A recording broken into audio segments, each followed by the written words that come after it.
My name's Mayada. I'm the practice pharmacist. I've been here about 8 years now. My day-to-day role involves medication reviews, meds reconciliation, so basically making sure when we get new patients that they're on the right medication. A lot of the work I do, well most of the work I do is remote, so I'm just based on my desk, so it's a lot on the phone, speaking to them on the phone. We've just introduced email, so we do get a few emails off the homes, but obviously that's it's taken a while for all the homes to get online, but mostly it's phone and fax. So a lot of these patients will have come to us from home or from hospital.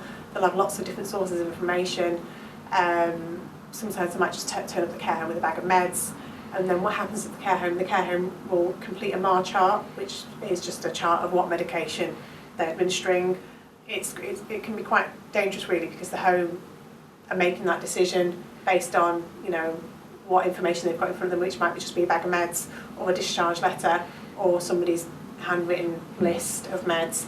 So it's my job to pull together all the bits of information from everywhere and make sure that that list that the patient, that the home have is correct. Sometimes it's quite easy, but sometimes it's really complex, and I'm having to contact lots and lots of different people and trying to get lots of different sources of information, especially if they're not a Salford resident. So if they've come from Salford Royal, it's quite straightforward. I've got the access to the Salford Hospital records, so I can say, right, okay, went in on these meds, came out on these meds, why are they different? Okay, have a look through that, they've stopped that, started that. Okay, I'm happy that's accurate and that's correct. If they've come from North Manchester, I get a discharge letter if I get one at all. Probably not much information on there. Things will just be missing. Yeah. It is frustrating and it worries me because nobody else does that. So not having a central source of information, not knowing where the patient's been, having to dig and guess and speak to people and chase things and make phone calls. And it's kind of basically like a bit of a detective trying to figure out. Nobody tells you where this patient's been. You just get a list of meds on your desk, and you've got no idea what's happened previous to that, and until you kind of try and unpick everything, and the patient doesn't know, so you can't ask the patient. Unpicking and chasing, I'd probably say 20 to 30% of my time. Okay.